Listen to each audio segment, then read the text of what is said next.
오늘 저희가 함께 보실 내용은 이제 요나서와 미가서를 훑어보는 시간을 갖도록 하겠습니다. 잘 들리시죠? 네. 네, 네. 몇 장 되지도 않는데 이걸 훑어보는 거는 어떻게 보면 이 내용을 더 깊이 이해하기 위해서 저희가 성경을 한꺼번에 조금 훑어보는 시간을 갖고 있습니다. 그래서 오늘은 미가서와 요나서가 되는데 먼저 요나서입니다. 요나서는 제가 이렇게 한번 정리를 해본 건 하나님 이해할 수 없습니다. 라는 제목으로 한번 정리를 해 보았습니다. 하나님 이해할 수 없습니다. 아마 이제 요나서를 읽으신 분들은 이게 무슨 말인지 딱 와닿을 거라 생각이 됩니다. 이 역사적인 배경을 요나서가 가지고 있는 상황의 역사적 배경을 잠시 살펴보겠습니다. 북왕국 여로보암 2세의 그 선지자로 활동하던 그 요나를 이야기하고 있습니다. 아, 이 시대는 그 요나, 호세아, 아모스, 저희가 지난주에도 보았던 그 아모스가 이 여로보암 2세 때 활동하던 선지자죠. 이 사람들이 이제 북쪽에서 활동하던 선지자들이 되겠습니다. 그때 당시는 북왕국이 강성해져 있던 시대라고 이야기하고 있습니다. 그리고 열왕기하 14장 25절에는 이 요나 선지자가 여로보암 2세 그 시대를 통해서 예언하는 것이 이제 다윗과 옛 이스라엘의 영토를 회복할 것이다라고 열왕기하 14장 25절에 이야기를 해주고 있습니다. 그래서 이스라엘의 하나님 여호와께서 그의 종 가데벨 아미떼의 아들 선지자 요나를 통하여 하신 말씀과 같이 여로보암이 이스라엘 영토를 회복하되 하맛 어귀에서부터 아라바 바다까지 하였으니, 그러니까 요나 선지자를 통해서 이 열왕기하를 통해서 보면 북쪽 이스라엘 여로보암 2세 유다의 평가로 또는 아모스의 평가로는 아주 악독한 이 임금 그 시대를 이렇게 요나는 예언하고 있는 겁니다. 이스라엘의 영토를 회복하게 될 것이다. 그리고 여로보암 2세에 대한 이 요나와 아모스의 상반된 입장이 있죠. 아모스는 너희가 아주 패망할 것이다. 너희가 악독했다. 못됐다. 죄악을 저질렀다. 그런데 이 요나는 그와 반대로 이렇게 우리 성장할 것이다. 근데 이제 너희가 하나님의 사랑을 받았다. 뭐 이런 식의 표현은 아니잖아요. 근데 어떻게든 그 여로보암 2세에 대한 해석이 서로 조금은 반대되는 입장을 가지고 동시대의 선지자들이 그렇게 보고 있다라는 것이죠. 물론 아모스는 남쪽에서 왔으니까 그렇게 볼 수 있고, 요나는 북쪽에 있었으니까 좋게 궁전에서 선지자로 활동을 했으니까 그 좋게 평가했을 수도 있겠다라고 생각은 듭니다. 그렇다면 과연 이 요나랑 아모스랑 서로 같은 시대에 상반된 해석을 하고 하나님의 메시지를 전했는데 과연 누가 맞는 것일까라는 것을 한번 이렇게 염두에 두시고 한번 성경을 보시면 요나서를 보시면 더 이해가 더 그 요나서의 목적이 무엇인지 더 잘 이해가 되실 겁니다.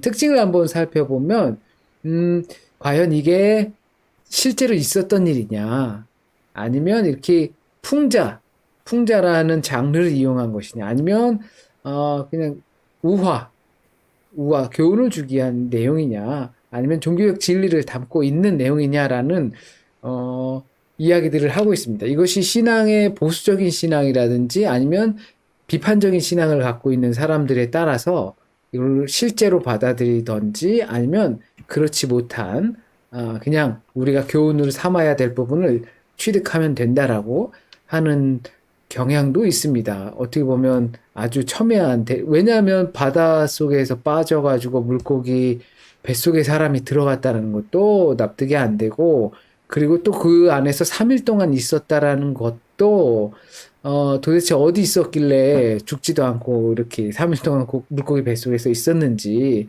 오죽하면 이 피노키오라는 이야기가 나오잖아요. 물고기 뱃속에서 있으면서, 할아버지를 만나게 되잖아요. 그리고 그 고래가 토하고 이렇게 어떻게 보면 우화처럼 여겨지는 모습도 있는 거죠.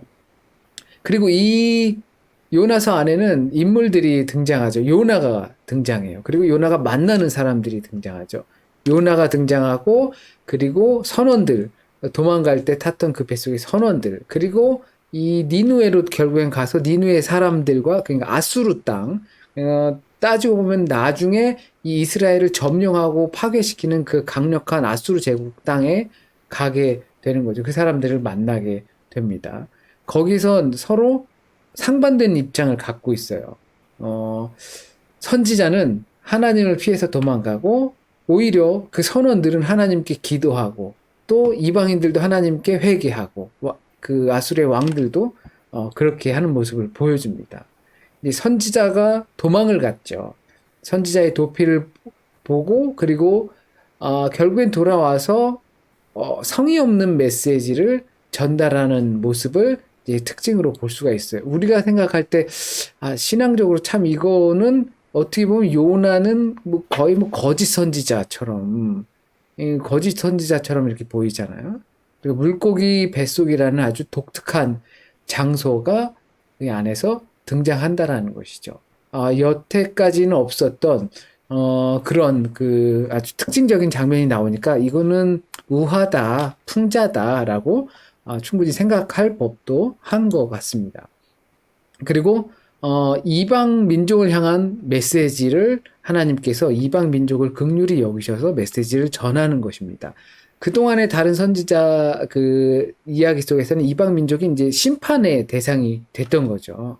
물론 유다와 이스라엘도 마찬가지였지만, 그런데 이방 민족을 긍휼히 여기는 마음으로 메시지를 전하게 요나 선지자를 보냈다라는 것이 아주 특징적인 장면입니다. 그리고 이방 민족이 아니라 이 선지자, 하나님의 말씀을 대언하는 사람들이 제발 좀 깨달았으면 좋겠다라는 그 하나님의 마음이 담겨져 있는 특징이 있습니다. 어떻게 지금 비유적으로 보면 말씀을 전하는 저와 같은 그런 설교를 하거나 또 메시지를 전하거나 또는 먼저 믿게 된 사람들이 하나님의 마음을 제발 좀 깨달았으면 좋겠다라는 심정으로도 우리가 읽을 수 있을 것 같아요. 그래서 요나가 밤낮 사흘 동안 큰 물고기 뱃속에 있었던 것 같이 인자도 밤낮 사흘 동안 땅속에 있으리라 라고 예수님께서 마태복음을 통해서 요나의 상황을 빗대어서 자신의 죽음과 부활을 이야기하시는 거죠. 그래서 이제 예수께서도 이것을 실제 사건으로 인지하고 계셨다라고 우리가 또 볼 수 있기도 합니다. 자, 그러면 이 요나서에서 몇 가지들 이제 에피소드들이 등장하게 됩니다. 내장이 되고 또 요나서는 이야기 형식으로 되어 있다 보니까 구조와 메시지를 굳이 나누지 않아도 이렇게 이야기 형식으로 되어 있어서 그것들을 조금 풀어보면 더 쉽게 이해가 될 것 같습니다. 먼저는 이제 요나가 사명을 받죠. 니누에로 가서 회개를 선포해라. 근데 반대로 이제 다시스라는 쪽으로 도망을 가죠. 이렇게 보면 니누에는 그 북이스라엘, 그러니까 사마리아에서 오른쪽으로 그러니까 가게 되고, 다시스는 배를 타고 건너서 스페인 쪽으로, 우리 유럽 쪽으로 오는 길이에요. 오히려 뭐 정반대로 갔다라고 뭐 이렇게 이야기를 하는데요. 하나님의 말씀을 전하지 않을 거면 그냥 안 가면 되잖아요, 사실상. 안 가면 되는 건데, 어떻게든 갔단 말이죠. 근데, 가라는 대로 안 가고, 딴 데로 갔단 말이죠. 무슨 의미가 담겨 있을까요? 하나님을 속일 수 있을 거라는 생각을 한 것이 아닐까라고 생각을 합니다. 선지자가 하나님께서 주신 하나님의 메시지를, 나는 내가 이렇게 일단 떠나기만 하면 되는 것 아닐까라고 생각할 수 있다라는 것이죠. 우리에게도 충분히 그렇게 빗대어 볼 수 있는 겁니다. 안 하면 안 한다라고 했을 건데, 저는 도저히 못 합니다라고 했을 건데, 이제, 그렇게 하지 않고 오히려 하나님을 속이는 행위가 되었던 것이죠. 그리고 요나와 이방인 선원들이 만나게 돼서 이제 자신 때문에 생긴 일인 거를 이제 알게 되지만, 죽어도 이제 니느웨는 가기 싫었던 것처럼 나 때문에 그랬고 나는 바다와 육지를 지으신 하늘과 바다를 지으신 그 하나님의 섬기는 경배하는 자다. 다 나 때문이니까 나를 바다에 던져라.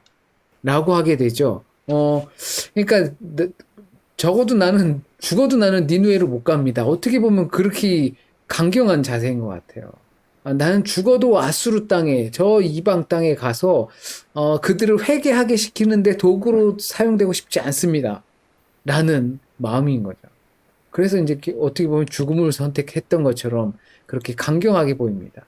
그러나 이 요나는 물고기 뱃속에서 살게 되죠. 그래서 기도를 하게 되는데 이 기도의 내용이 하나님 제가 잘못했습니다. 뭐 이런 내용은 아니지만 감사의 기도를 드리면서 앞으로 순종할 것을 서원하게 되는 거죠. 어떻게 보면 차라리 죽어야지라고 선택한 그 길에서 하나님께서 예비하셔서 살리셨단 말이에요. 그럴 때 어쩔 수 없이 내가 할 수밖에 없구나라는 거를 조금 적극적이 아니라 이렇게 좀 수동적으로 소극적으로 깨닫게 되었다라는 것을 요나의 기도를 통해서 볼 수가 있습니다. 그리고 요나가 다시 사명을 받고 이제 순종의 길로 갑니다. 이제 니누에로 가서 성경에서는 사흘 땅을 3일 정도 이렇게 돌아다녀야 될 정도로 굉장히 큰 성읍이다라고 하지만 니누에는 하루 정도 아무런 설명도 없이 성의 없이 메시지를 던진 것입니다. 40일 후에 이 니누에가 무너질 것이다. 뒤집어질 것이다. 뭐 이런 식으로 아주 짤막하게 하루 동안 이렇게 성의 없이 메시지를 전하고 말았습니다.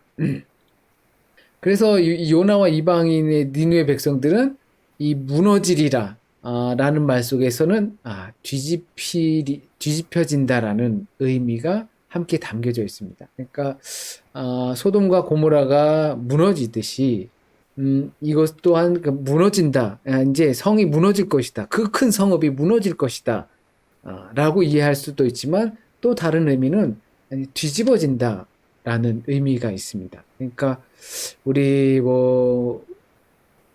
교회에서나 부흥회나 이런 데에서 보면 사람이 뒤집어진다 라고 이렇게 표현하죠. 완전히 다른 존재로 거듭나게 되는 거죠. 그러니까 니누에가 이제 그렇게 될 것이다 라는 것을 우리는 성경을 통해서 알고 또 이 요나는 그냥 무너질 거야 라고 말을 했지만 그것이 하나님께서 쓰실 때는 니누에가 완전히 뒤집어질 것이다 라고 우리에게 깨닫게 하시는 거죠. 그래서 이제 요나는 화를 내서 하는 성난 기도가 이 요나의 기도가 등장합니다. 4장에서 마지막 장에서 이렇게 등장하는데 하나님께서 이렇게 묻죠. 네가 이렇게 성내는 것이 옳으냐? 네가 이렇게 성내는 것이 합리적인 것이냐, 합당한 것이냐, 라고 합니다. 그래서 이, 마지막 부분에 내가 어찌 이들을 아끼지 아니하겠느냐라고 하면서 하나님께서 갖고 계신 그 긍휼한 마음을 이 요나에게 교훈을 하시는 모습이 등장하게 됩니다. 무슨 등나무 같은 거를 해서 그 뜨거운 날에 요나가 피할 수 있는 조건들을 마련해 줬지만 그것이 하루 새에, 벌레가 먹어서 다 사라져버리고 떼양볕에 쏘이게 되니까 그 부분에 있어서 그냥 어떻게 보면 죽어버리겠다고 막 성질내고 막 이런 모습이죠.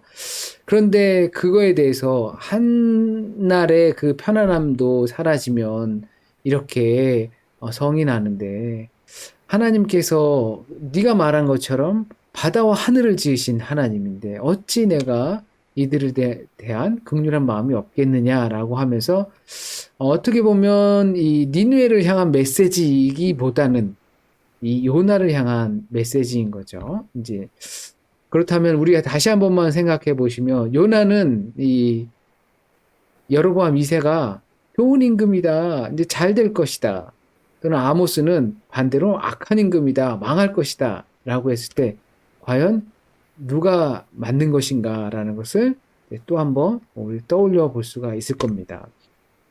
이 핵심적인 주제들을 한번 살펴보겠습니다. 먼저는 하나님의 주권이죠. 하나님께서 다 명령하시고 바람을 보내시고 물고기를 예비하시고 그리고 죄를 용서하시고 박농쿨을 통해서 깨우쳐 주시고, 그러니까 이 모든 그 요나서에서 발생한 것들은 그 하나님께서 역사하셔서 무언가를 깨우쳐 주기 위함이라는 것을 우리가 볼 수가 있습니다.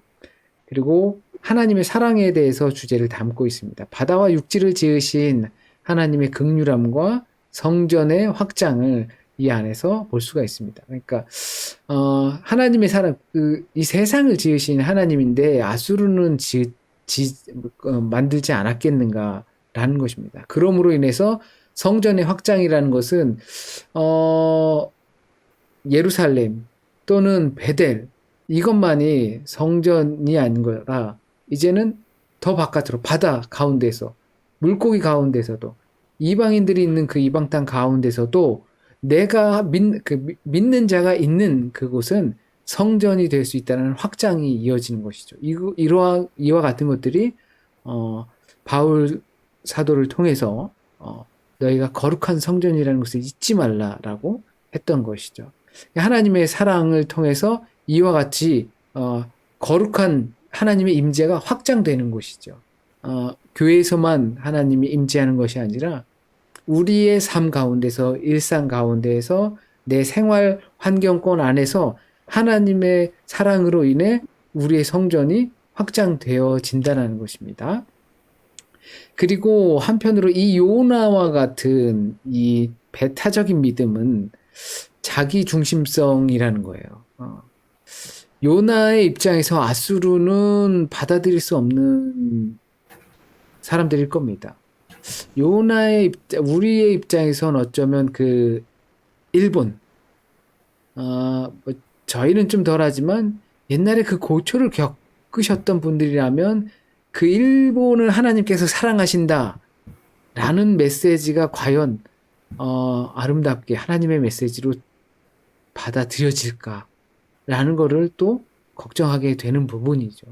그러나 이와 같은 이 배타적인 믿음은 자기중심적인 것이지 애국이라는 이름을 둘러싸고서 하나님의 뜻을 거부하는 것이지 그것은 곧 위선이다라는 것입니다. 자기중심성은 하나님을 자신의 경험과 욕망 안에 가두는 것이죠. 하나님은 이럴 수가 없어. 하나님은 아수르를 회복시키시거나 회개시키셔서 하나님의 사랑을 받게끔 할 그런 하나님이 아니야라고 하는 그런 믿음은 결국엔 위선에 해당되는 것이라고 이 요나를 꾸짖고 또는 깨우쳐 주시기 위한 과정이십니다. 그래서 하나님은 들으십니다. 들으시는 하나님은 죄에 대한 그 회개의 필요성, 회개를 저 뱃속에서도 그랬고, 그리고 이 니누의 성에서도 그렇고, 하나님의 주권이 있지만 하나님께서 강권적으로 어떻게 할 수 있겠지만, 그러나 성경에선 그 대상자들이 꼭 회개해야 하는 것을 꼭 지적하고 있습니다. 그래서 인간의 회개를 또 바라보시고 들으시고 또 그거에 대해서 선을 베풀어 주시는 하나님이라는 것을 우리가 볼 수가 있습니다. 그렇다면 하나님의 말씀을 경청함의 결과는 요나서가 그렇게 표현해 주고 있습니다. 하나님께서 40일 후에 심판하실 것이지만 그것이 그들이 그 말을 듣고 순종하여서 회개해서 하나님께서 그것을 계획을 거두신 사건이 요나서이고, 반대로 우리가 지난주에 봤던 아모스 다음에 있던 오바댜는 에돔을 향한 심판의 메시지를 전달했죠. 그러나 그들은 하나님의 백성을 대적하는 나라였고 경청하지 않은 것으로 또 나오고 있습니다. 이것이 상반되고 있다는 것을 볼 수가 있습니다. 그러니까 하나님의 말씀을 경청하고 그에 따른 자신의 죄를 회개하는 것이 우리가 그러니까 피조물들이 보여줘야 할 바람직한 모습이라는 것을 우리가 깨닫게 되는 모습입니다.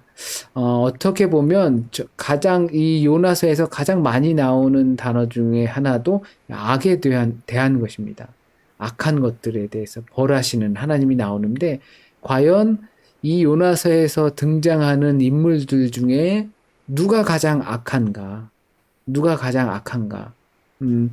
이방인이지만 그리고 사람을 죽이는 입장에 있었지만 그것을 용서해달라고 하면서 요나를 던진 선원들인가, 아니면 이방 국왕인가, 백성인가, 아니면 요나인가. 이것들을 생각해 보면 우리의 신앙이 혹시 편협한 배타적인 신앙으로 있으면서 그것이 마치 신앙인 것처럼, 열심은 있지만 그것이 마치 신앙인 것처럼 생각하면서 자기 중심으로 자기 생각과 경험으로 하나님을 꽁꽁 가두어 놓은 것은 아닌가라는 것을 생각해 봅니다. 하나님은 확장돼서 나가십니다. 바닷속으로도 가시고 동물들의 세계로도 가시고, 그리고 이 이방 땅에도 가서 우리가 생각하는 적들에게도 가셔서 하나님의 사랑을 베푸신다는 겁니다. 하나님은 나의 원수도 사랑하신다라는 것을 우리가 알면 어떻게 우리가 그 원수를 사랑하지 않을 수 있겠는가라는 결과에 도달하게 되는 줄 봅니다. 그래서 요나서를 정리해 보면, 하나님, 이해할 수 없습니다. 그러나 우리가 이해해야 하는 부분이 바로, 이 받아들여야 하는 부분이 바로 요나서의 내용입니다. 미가서를 살펴보겠습니다. 이 미가서는 소선지서에서 가장 가운데 있는 책이기도 합니다.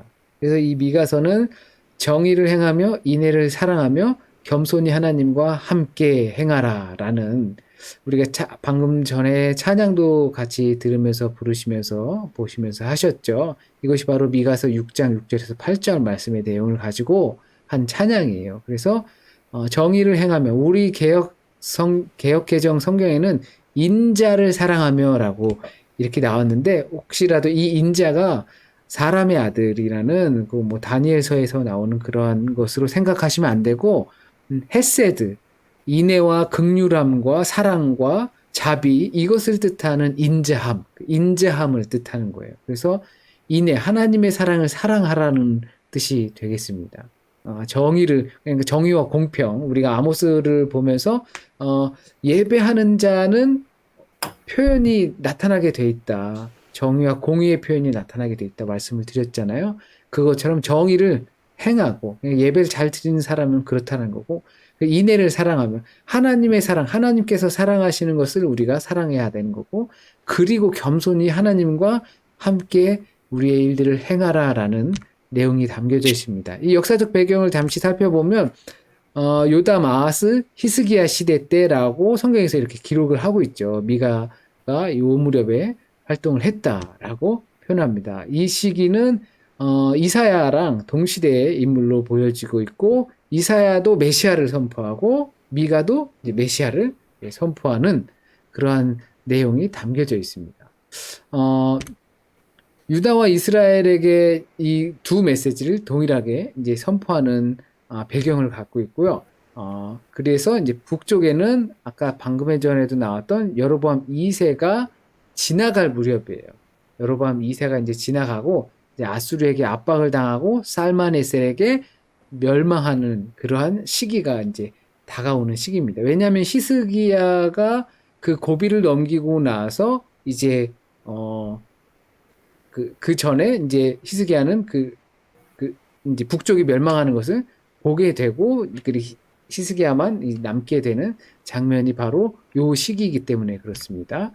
그래서 이 남쪽 유다는 그 히스기야가 아수르의 사네립에게 공격을 당하던 시기입니다. 그러니까 살마네셀이 북이스라엘을 멸망시키고, 그 다음인가의 왕이 사네립이 와서 히스기야를 그 예루살렘을 둘러싸고 조롱하고, 야, 히스기야가 말하는 그 하나님을 니네는 믿으면 안 돼, 막 라고 하면서 이렇게 조롱하는 모습들이 등장하잖아요. 그런데 그 이사야의 기도에 따라서 하나님 천군 천사가 내려와서 하루아침에 많은 군대가 죽어버리게 되죠. 그래서 돌아가게 되면서 그 위기를 극복하는 그와 같은 환경의 시기입니다. 이 여로보암 2세, 분명히 나라는 강성했지만 경제적으로나 이렇게 강성하고 부자들이 많이 생기면 결국엔 부패하게 된다라는 것을 우리가 아모스서 또는 또 다른 선지서들을 통해서 이렇게 보게 됐습니다. 그러면서 이 종교 혼합이 나타나는 것이죠. 우리가 하나님을 믿는다라고 말은 하지만 그 하나님이 원하는 뜻은 행하지 않고 내가 욕심을 투영시켜서 하나님을 믿게 되는 상황 가운데 있다라는 것을 우리가 선지서들을 통해서 보게 됩니다. 그와 같은 혼란한 시기에 바로 미가서가 이제 말씀을 정하게 전하게 되는 것이죠. 그래서 이 미가의 시기는 이 아수르의 공격이 빈번하게 일어나고 그로 인해서 많은 서민들이 어려움을 당하게 되는 것입니다. 그러니까 이 전쟁이 나면 어떻게 보면 그 서민들이 제일 힘들잖아요. 정말 돈 있는 사람들은 지금도 아마 전쟁 나면 돈 있는 사람들, 권세가 있는 사람들은 피할 방법이 다 있을지도 몰라요. 그러나 이제 서민들은 정말 피할 방법이 없잖아요. 그리고 전쟁을 막기 위해서 히스기야가 많은 공사를 하죠. 그렇게 하게 되면 서민들은 세금을 당연히 많이 내게 되고, 그러므로 빈부의 차이는 더욱더 심해지고, 빈부의 차이 또 경제적인 차이를 통해서 나타나는 것은 종교의 부패와 혼합주의가 나타나게 되는 것이죠. 이 시기에 미가가 하나님의 말씀을 전하게 됩니다. 1장부터 7장까지 있는데요. 내용을 간단하게 보면 이스라엘과 유다에 대한 심판의 메시지를 전하고, 그리고 예루살렘에서 이제 하나님께서 다시 의로운 통치에 대한 미래를 전망하고, 그리고 마지막으로 그의 백성을 회복시키실 것이다 라는 내용으로 담고 있습니다. 미가서를 보시면 1장부터 2장, 3장부터 5장, 6장부터 7장 요 내용이 계속 동일하게 그러니까 동일한 구조를 반복하고 있습니다. 심판할 것이다. 하지만 마지막 부분엔 하나님께서 회복시키실 것이다. 이들에 대한 불의를 정확하게 적나라하게 나열하시면서 심판하실 것이다. 그러나 하나님께서 회복시키실 것이다. 이와 같은 내용이 1장에서 2장 또 반복되고 3장에서 5장 또 반복되고 6장에서 7장 이렇게 반복돼요.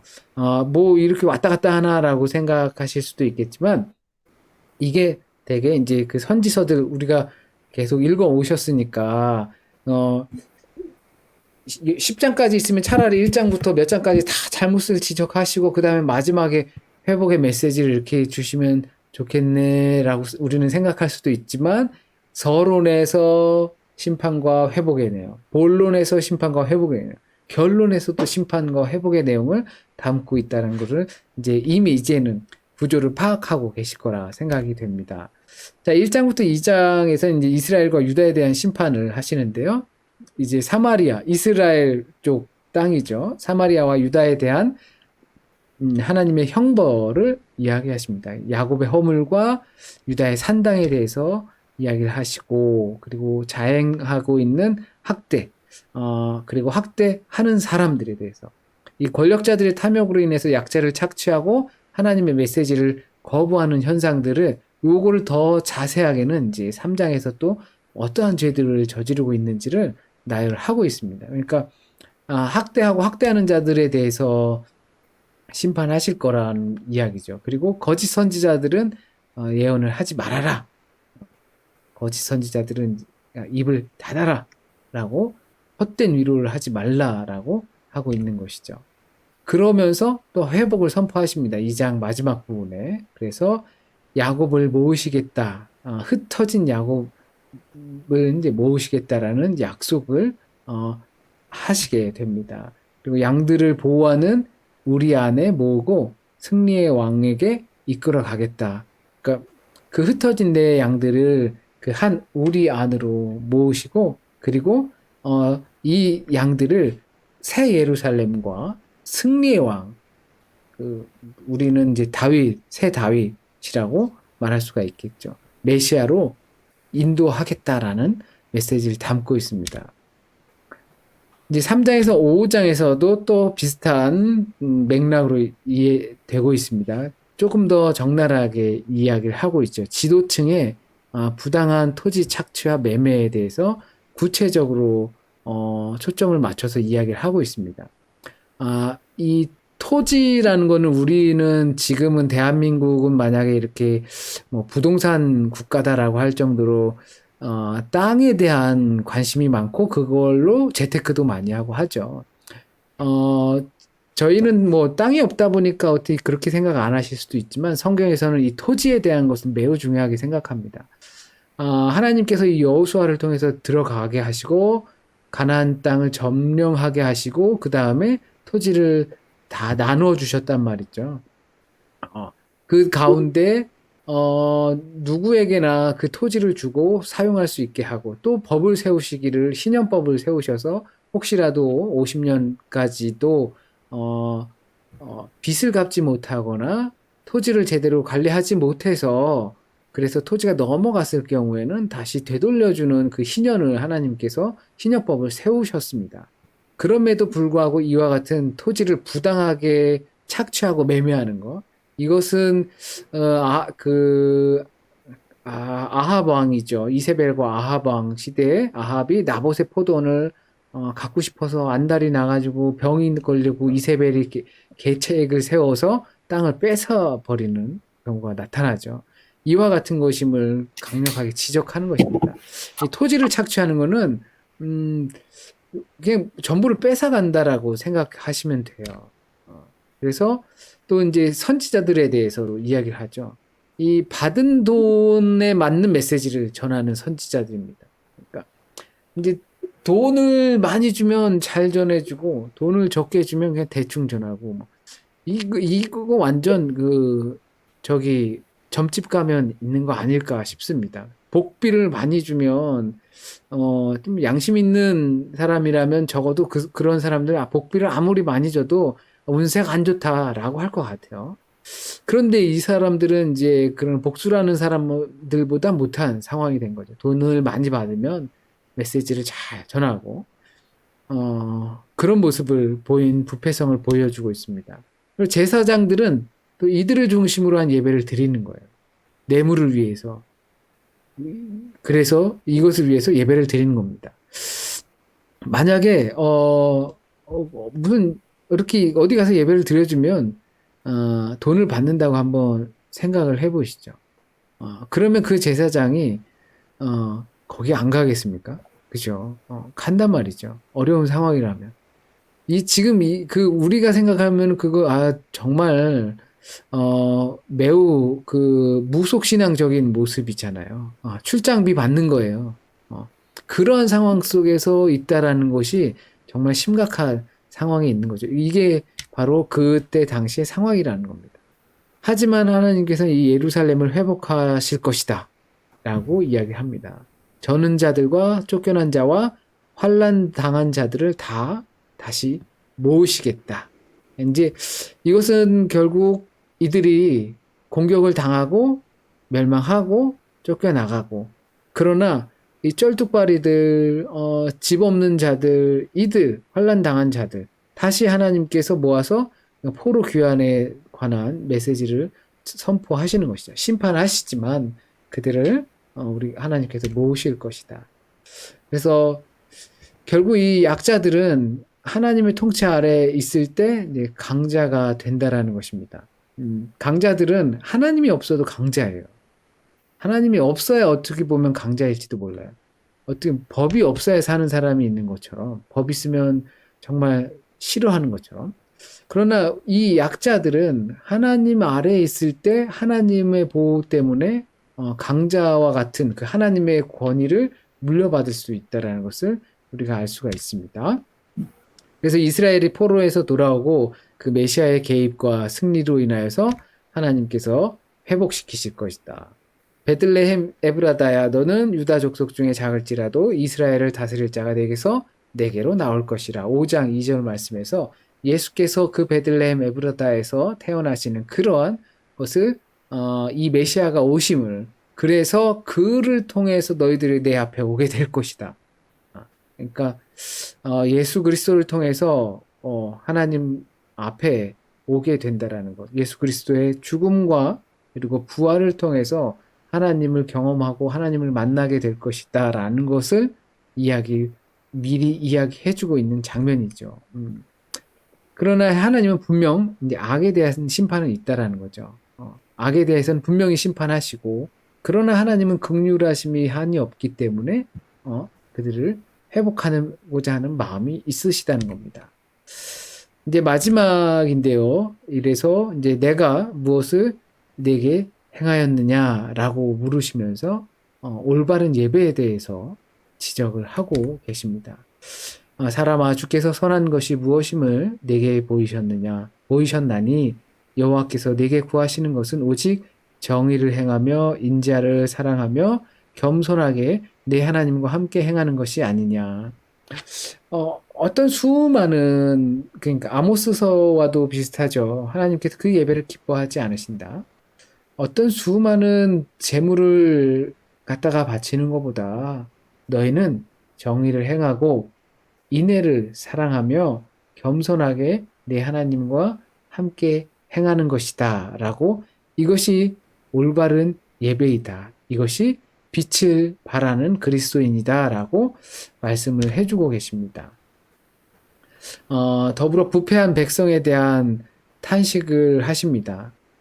그들 사이에서 경건이 상실되었고 가족 구성원 간에도 심각한 배신이 있고 아버지가 아들에게 며느리가 어머니에게 이와 같이 배반과 배신이 담겨져 있는 경건이 상실한 모습을 탄식하고 계십니다.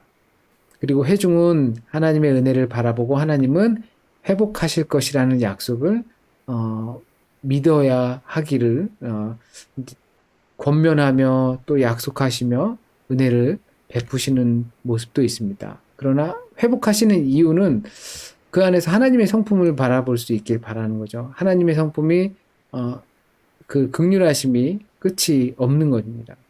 그리고 주와 같은 하나님이 어디 있겠느냐라고 말씀하시는 것처럼 하나님의 성품에 대해서 이야기를 하고 있습니다. 또한 그들을 회복하시고자 하시는 이유는 하나님께서 하신 약속입니다.